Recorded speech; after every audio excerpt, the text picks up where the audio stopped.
Okay, this tutorial is going to take significant figures one step further and looking at adding and subtracting with significant figures.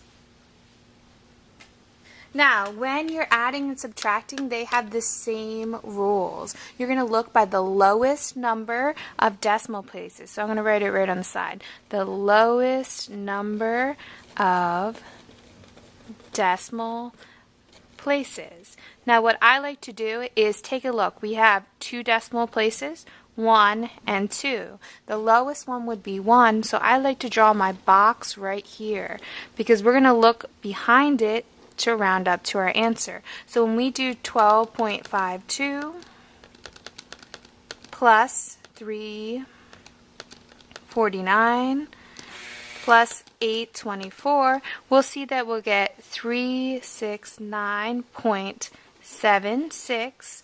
Now 6 is greater than 5, it will round it up, so our answer in the correct number sig figs is 369.8. And then add whatever unit your problem gives you. Now there was no unit in this one, so we're not going to worry about it.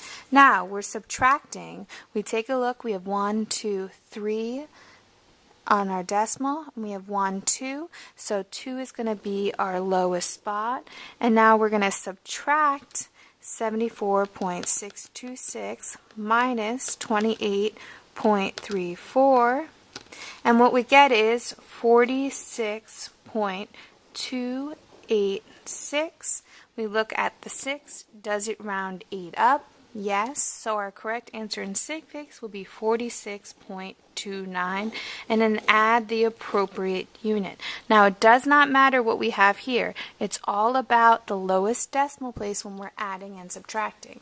Now if we take a look at the bottom, now we're going to be multiplying and dividing with sig figs. And the rule of thumb is that you go by the lowest number of sig figs.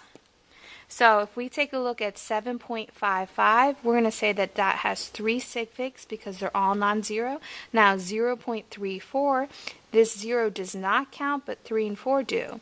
So our lowest number of sig figs in our answer should be 2 sig figs. So when we do 7.55 times 0.34, we'll get 2.567 in our calculator.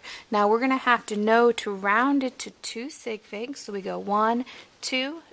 Does 6 round up? Yes, so our correct answer in 2 sig figs is 2.6. Now the reason we have these rules is that you can't be more accurate than what you're actually figuring out. So if we take a look at our next one, what we're going to see is now we have division. We're going to have 2.456 divided by 8.4. Now we have 1, 2, 3, 4 digits, 4 sig figs, and 8.4 has 2 sig figs because there are no zero, no tricks. All non-zeros are significant. So when we do 2.456 divided by 8.4, we're going to have 0.292381. Now I wrote out a ton of digits because I want to make sure that I'm looking for the lowest number, which is 2. Does this 0 count? Because it's to the left of the decimal, it does not, so we will not count that in our sig figs. So we go 1 and 2. Does 2 round 9 up? No, so our correct number in sig figs would be 0.29. Add the appropriate unit when necessary. I hope this helps you with adding and subtracting, multiplying and dividing, and thanks for watching.